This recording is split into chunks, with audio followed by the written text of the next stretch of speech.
क्या नाम है आपका?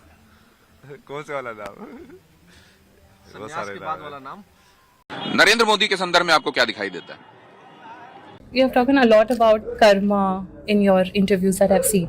ये देखिए ये इस और क्या पुनर्जन्म होता है? यार बड़े नाखून होके रहना कैसा होता है? जो है ना आपको समझना पड़ेगा। जैसे तीन का मतलब क्या है, जो हम बोलते हैं ना तीन देव है। क्रिकेट देखते हैं आप? अच्छा, एक चीज और आपका वायरल हो रहा था महात्मा गांधी को लेकर, क्या चीज? अपने अंदर के राम कृष्ण या शिव को आप खोज पाए हैं?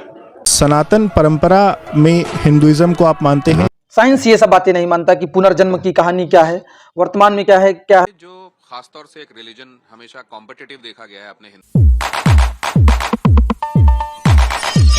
दोस्तों, महाकुंभ में हमें कई प्रकार के बाबा और हमें कई प्रकार के साधु देखने को मिले, पर आईआईटी वाले बाबा की बात ही कुछ अलग नज़र आती है। उनके जो सवालों के जवाब होते हैं वो बहुत ही डीप होते हैं और उनको समझने के लिए आप में भी वो नॉलेज होनी चाहिए। तो मैं जो ये वीडियो आपके सामने पेश कर रहा हूँ उनके दिए हुए जवाबों की ही है कि कैसे वो जवाब देते हैं, और उसको समझने की कोशिश कीजिएगा। कोई उनको सनकी बोल रहा है, कोई उनको कुछ बोल रहा है, पर उनकी सनक के पीछे भी क्या चीज़ है ये समझने की ज़रूरत है। वो क्या बोलते हैं और कैसे बोलते हैं और क्या जवाब देते हैं, और उनकी हर जो मंशा होती है बोलने की, जवाब देने की, उसके पीछे क्या एक सीख होती है वो भी हमें समझना पड़ेगा। तो आज मैं आपको बाबा जी के कुछ ऐसे आंसर्स आपको मैं दिखाने और सुनाने जा रहा हूँ, जिसको सुन के शायद आपको पता चल सके और शायद आप समझ सको हमारे इस बाबा जी को। चलिए स्टार्ट करते हैं आज का वीडियो। पर चैनल को सब्सक्राइब करना मत भूलिएगा। आपका होस्ट एंड दोस्त अभिषेक गौड़, और न्यूज़ लाइन लाइव को सब्सक्राइब करना मत भूलिएगा। इस वीडियो को ज़्यादा से ज़्यादा लोगों तक पहुंचाइएगा जरूर। चलिए स्टार्ट करते हैं आज का वीडियो। क्या करें, दुनिया में कभी भी अंत हो सकता है यार। हंसते हंसते मरूंगा मैं। अच्छे तरीके से आप बात कर रहे हैं, हमें लग रहा है कि आप पढ़े लिखे बहुत हैं। हाँ, आईटी बॉम्बे से पढ़ा हुआ ना जी? आईटी बॉम्बे से एरोस्पेस इंजीनियरिंग किया ना मैंने। आईआईटी मुंबई से हाँ एरोस्पेस इंजीनियरिंग। हाँ। तो इस अवस्था में कैसे प्राप्त हुए?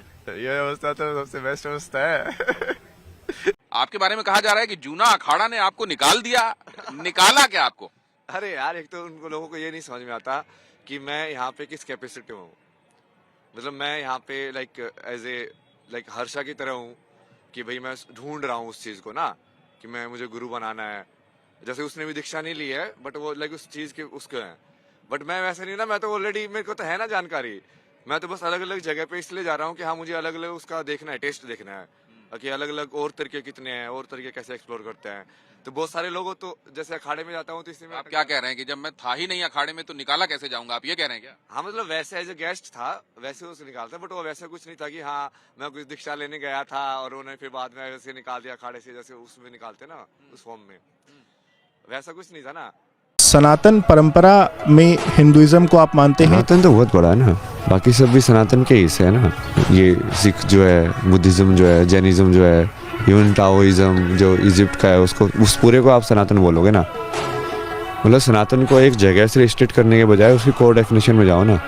क्या है डेफिनेशन सनातन? इटर्नल, जो अनंत। सनातन अंत नहीं हो जिसका, तो वो जिस चीज़ का अंत नहीं है वो चीज़ क्या है, वो है सनातन। वही सत्य है, वही शिव है। शून्य, शून्य का कोई अंत नहीं होता कभी। अपने अंदर के राम कृष्ण या शिव को आप खोज पाए हैं? राम को खोजना सबसे मुश्किल है। कृष्ण तो साथ में ही थे, शिव भी साथ में ही थे। मुश्किल क्यों है? सत्व बहुत है ना उसके अंदर। उसकी कॉन्शियसनेस में सत्व ही सत्व भरा पड़ा है। मतलब कभी झूठ नहीं बोला, उसने ऐसे बोल दिया तो बिल्कुल सीधे साधे, समझ रहे हो, एक आदर्श बालक जो होता है वैसे वाला है ना, पुरुषोत्तम। हाँ, मर्यादा पुरुषोत्तम। बट कृष्णा वैसा नहीं था ना। कृष्णा तो थोड़ा नोटी किड टाइप का नहीं है, मतलब तो उसमें थोड़ा रजस भी है बहुत ज़्यादा। राम में इतना सत्व, आज की दुनिया में उस एनर्जी को चैनल करना बहुत मुश्किल है। उस एनर्जी में रहना तो और भी मुश्किल है। उसी राम की एनर्जी में ऊर्जा में इंटरव्यू दूंगा तो वो चलेगा ही नहीं, क्योंकि वो तो इतना ज़्यादा ऐसे सत्य बोलेगा कि वो मीडिया वाले खा जाएगा उसको। कुछ नहीं चाहिए उसमें। अच्छा, एक चीज और आपका वायरल हो रहा था महात्मा गांधी को लेकर, क्या चीजें थी वो? क्या बोला था आपने? वो महात्मा नहीं है ना वो। अच्छा, वो महात्मा नहीं है, क्या है? महात्मा की एक्टिंग बहुत सारे ऐसे होते हैं ना। स्पिरिचुअलिटी में कल जैसे सुबह के इंटरव्यू में बताया था कि स्पिरिचुअलिटी का क्या होता है, कई बार ज्ञान इतना भर जाता है कि वो ज्ञान ही अहंकार का रूप ले लेता है। जैसे तुम ऐसे सोचो कि तुम इतनी साधना कर रहे हो, इतनी साधना कर रहे हो, इतने बड़े साधु हो गए हो, बट यदि तुम सही में सोच रहे हो कि तुम इतने बड़े साधु हो गए तो तुम साधु नहीं हुए हो। क्योंकि यही अहंकार है, मतलब जिसको तुम मारने के लिए निकले थे इस पथ पे। हाँ, उसको बंदी कर दो। और किसी ने ये भी कहा कि आपके माता पिता आपसे मिलने आए थे, क्या ऐसा था? अब मुझे कैसे पता होगा यार? आप कहे कि आपसे मिलने आए थे, आपने मिला नहीं, उनको भगा दिया। मैं मतलब मिला ही नहीं तो फिर भगा कैसे दिया? दोनों चीज एक साथ। वो आपके दरवाजे पे पहुंची, आप जिस आश्रम में थे, और आपने कहा नहीं नहीं नहीं, मुझे आपसे नहीं मिलना है। मैं तो देखता ही नहीं लोगों को, मैंने सही में बिल्कुल आइडिया नहीं है, मैंने चीज देखी होगी। हाँ, अगर वो आपसे मिलने आते हैं तो आप मिलेंगे? नहीं, अब एनर्जी में रिजेक्टेड हो गया, इसका मतलब एनर्जी खराब हो रही है। जिससे एनर्जी आपकी रिजेक्ट हो गई, वो उससे आपने मुलाकात? नहीं। क्रिकेट देखते हैं आप? हाँ, देखा था मैंने बीच में। इनको थोड़ा बहुत ऐसे जिताया भी था, बट एक क्रिकेटर वही है थोड़ा। आप जिता देते हो यहाँ बैठ के? हाँ, ये T20 वर्ल्ड कप में भी किया था ना मैंने समय में। मैं उसको बार बार बोल रहा हूँ यार, हार्दिक को बोल दे भाई, हार्दिक को बोल दे भाई। दे ही ले रहा है वो, रोहित शर्मा अलग ही उसमें जा रहा है। तो ये लोग सुनेंगे तो कहेंगे कि नहीं, बाबा के दिमाग में लगता है संतुलन खराब हो गया, यहाँ बैठ के कैसे जिता दिया उन्होंने? आप ड्रेसिंग रूम में तो नहीं थे। तो मैं टेक्निक बता सकता हूँ ना उसकी। क्या टेक्निक है? जैसे आप यहाँ बैठ के कैसे कर सकते हो, मतलब कि यहाँ बैठ के आपको सिग्नल से जुड़ना है। अब वो सिग्नल यदि लाइव आ रहा है तो आप उसको समझो ना कि वो वैसे तो एक ही चीज है, वो एक ही एनर्जी है जो इस फॉर्म में आ रही है, और फिर वो बाद में वेव फॉर्म में हवा में से जाके वो कोई टावर जो है वो उसका एमिट कर रहा है। उस टावर तक कैसे पहुंची? वहां पे जो कैमरा था उसने एनर्जी को एब्जॉर्व किया। तो कहीं ना कहीं वो तुम सामने ही देख रहे हो, बस एक इनडायरेक्ट लाइक बीच में बहुत मैनिपुलेशन हो रहा है इन्फॉर्मेशन का। तो है ना, आपको समझना पड़ेगा। जैसे तीन का मतलब क्या है? जो हम बोलते हैं ना, तीन देव है, ब्रह्मा विष्णु महेश। तीन का मतलब क्या है? क्या किसी चीज को तुम तीन भागों में तोड़ सकते हो? नहीं तोड़ सकते। तोड़ के देखो ना, 1/3 जब करते हो तो 33.33333333 चलता रहता है वो आपको वो 6 नहीं मिलेगा, वो मिलेगा फिक्स 4 के अंदर। तो जब आप चीजों को ऐसे समझने लग जाओगे ना कि 3 क्या है, 4 क्या है, फिर आप ये समझने लग जाओगे कि प्लस करना क्या है, माइनस करना, घटाना क्या है, बढ़ाना क्या है, और बराबर करना क्या है, क्योंकि इससे ही बेस बना है। फिर इससे इन्होंने जैसे प्लस वाले को जब तुम सिंप्लीफाई करते जाओगे सिंबॉलिक फॉर्म में तो मल्टीप्लिकेशन बन जाएगा, माइनस वाले को करोगे सिंप्लीफाई तो डिवीजन बन जाएगा, उसको और फॉर्मूले को और सिंप्लीफाई करते जाओगे तो फिर वो जो उसके आगे वाले ऑपरेशन है, जो पावर वाला ऑपरेशन है कि 2 की पावर 2 क्या होता है, वो क्या है कि वो बस करते गए और उसका एब्रिविएशन यूज करते गए। समझे आप? जैसे मान लो 2 + 2 लिखने की बजाय मैंने इसको एब्रिविएशन फॉर्म में लिख दिया 2 × 3। तो मैंने चूंकि छोटा कर दिया मैंने उसको, अब तो अब बड़ी चीज को छोटे में लिख दिया, मैंने एक नया सिंबल इजाद कर दिया उसके लिए। उसको छोटे में लिखने के लिए एक नया चिन्ह बना दिया कि इसको मल्टीप्लिकेशन बोलते हैं। इसका मतलब ये है कि 2 को 3 बार जोड़ना है। 2 × 3 का मतलब है 2 को 3 बार जोड़ना है, एक्चुअली में तो जोड़ना ही है। तो वैसे ही वो डेवलप तो होते गए। यार बड़े नाखून होके रहना कैसा होता है? आईटी वाले बाबा बहुत फेमस हो गए हैं और इनसे एक सरल सा बेसिक सा सवाल पूछा गया, नाखून बड़े क्यों कर लिए? इनका जवाब बहुत डीप है, ये सुनो एक बार। तुम फीमेल कॉन्शियसनेस में कैसे जाओगे? फेमिनिन होना कि अब तुमने कर लिया है, तुमको जेंटल होना पड़ेगा, तुमको ज्यादा अवेयर होना पड़ेगा। तो ये कह रहे हैं कि जेंटल होना पड़ेगा। वो कह रहे हैं अब ना मेरे हाथ में अगर नाखून लंबे है ना, एक शक्ति है, इसलिए बोलते हैं फेमिनिन एनर्जी। ये शक्ति है, ये मुझे अब रिस्पॉन्सिबिलिटी सिखाएगी कि भाई अब ऐसे ही नहीं, मैं रफ एंड टफ नहीं चल सकता, किसी को लग गया तो चोट लग सकती है। इसीलिए बोलते हैं जो फेमिनिन एनर्जी को धारण करना। जैसे ही कहते हैं मैं इसको धारण करता हूँ, मेरे में शक्ति होती है या मेरे में जो पावर है, तो मुझे रिस्पॉन्सिबिलिटी सिखाती है, जेंटल होना सिखाती है। बहुत ही बढ़िया कॉन्सेप्ट है। इस पर आपका क्या कहना है, कमेंट्स में पक्का बताना। और क्या पुनर्जन्म होता है? मतलब कई सारे जन्म होते हैं एक इंसान के? इंसान के जन्म नहीं हो सकते, आत्मा के जन्म हो सकते हैं। इंसान तो अपने आप में एक जन्म है। वो आत्मा इंसान के रूप में जन्म सकती है, वो आत्मा रोज इसी के रूप में जन्म सकती है। न जायते म्रियते वा कदाचित नायम भूत्वा भविता वा न भूयः अजो नित्य शाश्वतोयम पुराणो न हन्यते हन्यमाने शरीरे। यूं समझो पार्थ कि प्राणी तो पहले बालक होता है, फिर वो बालक युवा हो जाता है, फिर वो युवा वृद्ध और फिर मृत्यु। किंतु ये यात्रा तो शरीर की है, आत्मा तो इससे भी आगे जाता है। ये देखिए, ये इसके बारे में आप क्या कहेंगे?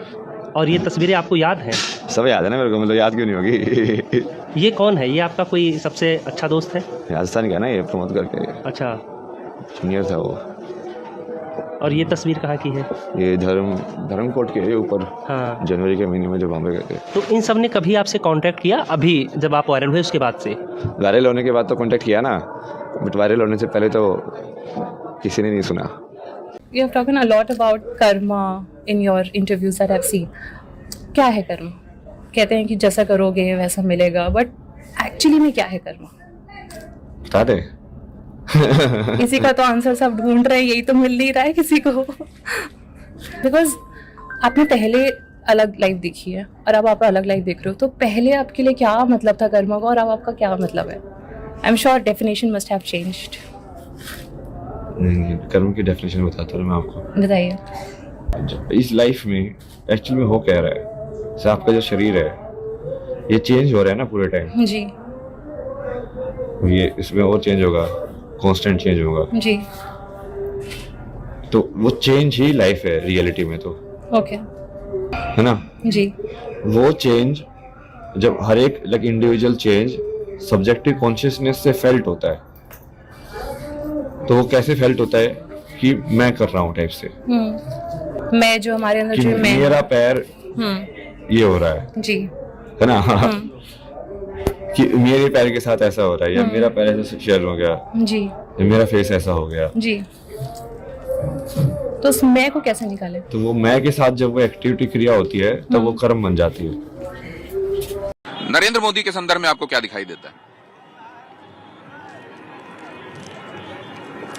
योगी बनेगा ना प्रधानमंत्री। योगी आदित्यनाथ प्रधानमंत्री बनेंगे। नरेंद्र मोदी के बाद की बात आप कर रहे हैं ना? नरेंद्र मोदी के संदर्भ में अभी ट्रेजेक्टरी क्या दिखाई देती है? नहीं वो नरेंद्र मोदी बीच में भी हो सकता है ना, वो राष्ट्रपति वगैरह बन जाए। हो सकता है नहीं, आप तो प्रेडिक्शन कर रहे हैं। सत्ता वाले तो हम जनता हैं, ये भी हो सकता है, वो हो सकता है। सत्ता वाले आप भी सत्ता वाले हो गए तो फिर तो होना तो यही चाहिए। अब कई बार वो टाइमलाइन बदल भी जाती है तो फिर मैं ज्यादा उसके पीछे नहीं भागता। जो खासतौर से एक रिलीजन हमेशा कॉम्पिटिटिव देखा गया है अपने हिंदुस्तान में, और ये माना गया कि उन्होंने तो 2 नेशन थ्योरी करके एक देश ही अलग बना लिया, और उसके बाद भी अभी भी मंसूबे ये हैं कि आबादी बढ़ाओ और देश के अलग अलग हिस्सों को तोड़ते चले जाओ। इसको आप कैसे देखते हैं? क्योंकि ये उनके मूल वही है ना, इस्लाम की जो मेन आइडियोलॉजी वो वही है ना। उसका आप पैटर्न देखोगे तो वो अभी से नहीं हो रहा ना। ये दूसरों के मंदिर तोड़ के अपना मंदिर बनाना या अपनी मस्जिद उसके ऊपर बनाना, वो पैटर्न तो मोहम्मद ने बहुत पहले से चालू कर दिया था। जब वो इजराइल के अंदर उसने मंदिर तोड़ा था, फिर जो मक्का के अंदर यहाँ पे कोई तो 60 देवियों का एक मंदिर था, वो वाला तोड़ा था, वहाँ पे जाके अपनी मस्जिद बनाई थी। तो भारत में तो बस उसके पैटर्न का लाइक फॉलो पाया है, बाकी जगह पे भी उन्होंने सेम ही चीज़ किया है। और उनका जो मेन जो फंडामेंटल है ये कि हमेशा सब लोग मुस्लिम ही होने चाहिए, और जो गैर मुस्लिम है वो कहीं ना कहीं वो क्या बोलते हैं इनफेडरल या वो।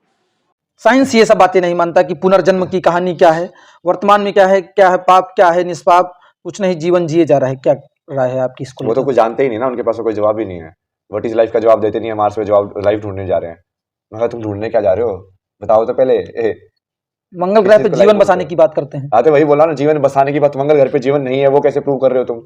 कि मंगल खुद में जीवंत नहीं है वो कैसे बोल रहे हो तुम कि हम जीवन बसाएंगे? तो जीवन की डेफिनेशन तो लेके अज्यूम करके चल रहे हैं, बट बताते कभी नहीं है।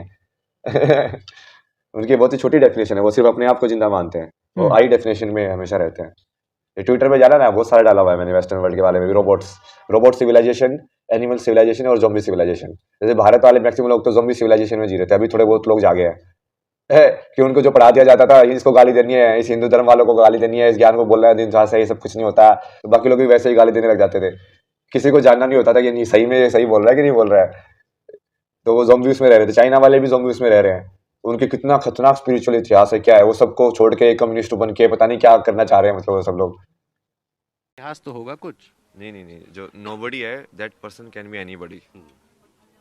बात करके भी बात ना करो कि तुम्हारा अंदर से शांत है, ये बस बाहर से तुम चक्कर कर रहे हो दुनिया का एंटरटेनमेंट के लिए।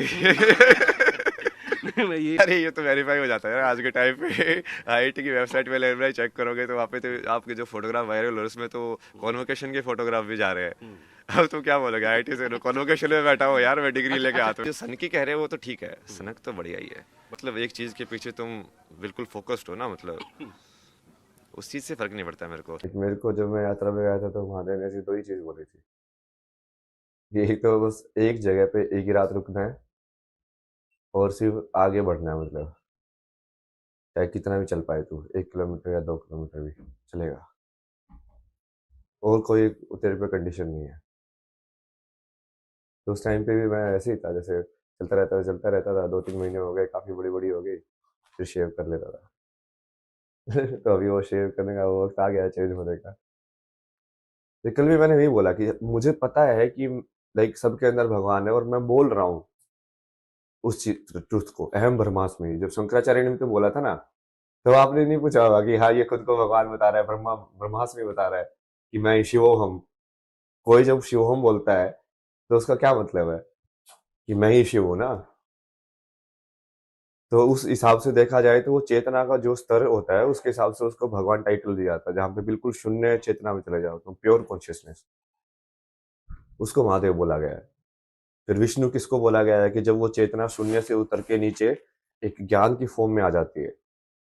तो विष्णु हमेशा सोते रहते हैं क्षीर सागर पे, ड्रीम करते रहते हैं। ऐसे दिखाते हैं ना कि विष्णु ऐसे ड्रीम के स्टेट के अंदर है ऐसे। तो जो आपका जैसे तीनों जो अवस्था होती है दिन की, आप क्या क्या करते हैं, एक वेकिंग स्टेट होता है, एक ड्रीम वाला स्टेट होता है, मेंटल वर्ल्ड, और एक फिर बिल्कुल डीप स्लीप वाला स्टेट होता है। डीप स्लीप वाले स्टेट में भी कॉन्शियसनेस रहती है, सिर्फ कॉन्शियसनेस का विषय चला जाता है। ये तो रहता है कि आप हो, बट आप क्या हो वाले एडजेक्टिव सारी गायब हो जाती है कि नहीं हो जाती? बट वो कंटिन्यूटी नहीं रहती, तो आप सुबह उठते ही नहीं। फिर यदि कॉन्शियसनेस की कुछ ऐसी चीज नहीं है जो कंटिन्यूस चल रही है वहां पे। ये नया नाम प्रैक्टिकल बाबा भी आपको मिल गया है?